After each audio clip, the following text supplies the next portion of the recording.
Karnataka high court ने बुर्का पर अभी बैन किया हुआ है। स्कूलों में, कहीं पर स्कूलों में आप बुर्का पहनकर नहीं आ सकते। लेकिन आज से कर्नाटक के स्कूलों में, स्कूल कॉलेज के बाद अब जूनियर स्कूल में भी, स्कूल भी खुल गए, वो ऑफलाइन हुए। तो फिर कुछ तस्वीरें सामने आई कि कैसे कर्नाटक में लोग, स्कूल में जब बच्ची पहुंची, छोटी छोटी बच्चियों को हिजाब में लाया गया। स्कूल प्रशासन ने इसका विरोध किया। स्कूल प्रशासन ने विरोध किया कि कितनी छोटी छोटी बच्चियां हैं और ये कितना बड़ा षड्यंत्र है। इस चीज को समझिए, इन छोटी छोटी बच्चियों को भी, वो तो कॉलेज वाला खेल था, इन बच्चियों को भी हिजाब में लाया गया।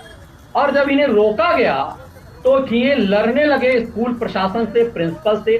प्रिंसिपल ने कहा कि हम हाईकोर्ट के ऑर्डर का पालन कर रहे हैं, हमारे पास, हम विवश हैं क्योंकि हम सरकार के ऑर्डर का पालन करेंगे, क्योंकि हाईकोर्ट के ऑर्डर का पालन कराने की जिम्मेदारी सरकार की है। और ये सब सरकारी कर्मचारी हैं, जितने टीचर हैं वो सरकार के कर्मचारी हैं। अब यहाँ स्कूल पर बदतमीजी की गई प्रिंसिपल्स के साथ, टीचर्स के साथ, और इन मुल्ला जी ने, लोगों ने पूरा हंगामा मचाया और अल्टीमेटली जितना हो सका, कुछ स्कूलों में तो खूब उत्पात मचाया गया, कुछ स्कूलों को बंद कर दिया गया, कुछ स्कूलों में टीचर्स के पहुंचने से पहले बच्चे पहुंच गए। पूरे कर्नाटक में ये उत्पात जारी रहा और पूरे कर्नाटक में उत्पात जारी रहा। अल्टीमेटली कुछ पेरेंट्स ने कहा कि हम बिना बुर्के के बच्चे को स्कूल नहीं भेजेंगे, हम नहीं पढ़ाएंगे। तब फिर नरसिम्हा राव की वो बात याद आती है जिसमें नरसिम्हा राव ने केरल के वर्तमान राज्यपाल को अपने समय में कहा था कि जो लोग गटर में रहना चाहते हैं उसे गटर से क्यों निकालना चाहते हो। अभी सरकार को क्यों प्रयास करना चाहिए कि तुम स्कूल जाओ। तो ये लोग बड़े पैमाने पर हैं जिन लोगों ने स्कूल जाने से मना कर दिया।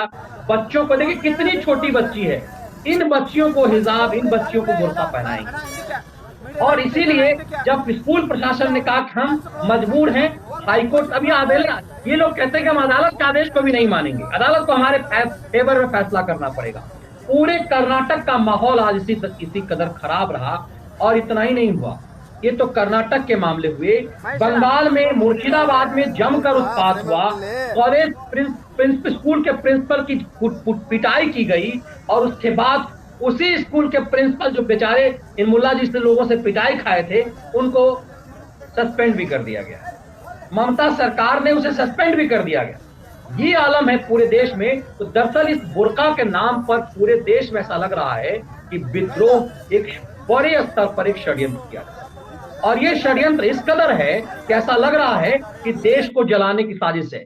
ये मामला ये समझ में से पड़े है कि इतनी छोटी छोटी बच्चियों को क्यों, और स्कूल में आखिर हिजाब क्यों, स्कूल में बुर्का क्यों।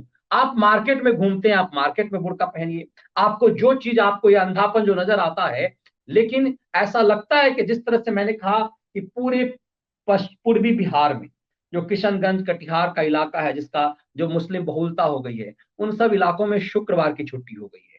तो ये धीरे धीरे पूरा प्रयास है कि जहां हम बहुमत में जाएंगे वहां हम बड़े पैमाने पर यही काम करेंगे। इतना ही नहीं हुआ, आज गुड़गांव की एक तस्वीर भी एक और सामने आई और गुड़गांव की तस्वीर में यह पाया गया कि एक टैक्सी ड्राइवर को एक विदेशी महिला जो बुर्का में थी, उसने कुछ कहा और इसने उस टैक्सी ड्राइवर पर चाकू मार दिया, चाकू रखी हुई। अब तो दरअसल आप इनसे बहुत सारे वीडियोज ऐसे आ रहे हैं जिसमें ज्वेलरी खरीदने के लिए लोग पहुंच रही हैं बुर्का में पहुंच करके और ज्वेलरी चोरी कर रही हैं।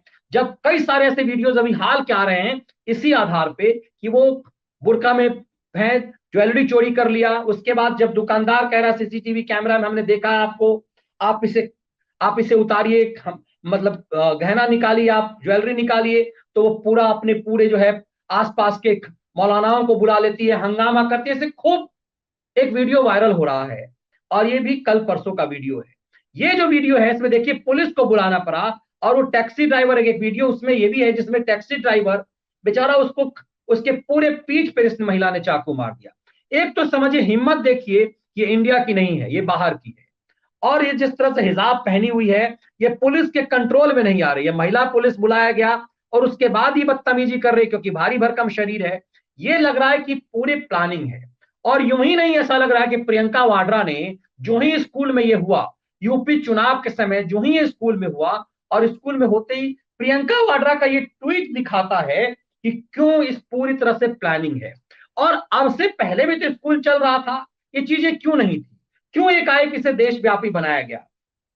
उत्तर प्रदेश में चुनाव था, ये कर्नाटक से क्यों शुरू किया गया? ताकि इसका इंपैक्ट पड़ा जाए, क्योंकि इन सबको पता है कि योगी तो डंडा कर देंगे, योगी राज में चीजें होंगी नहीं।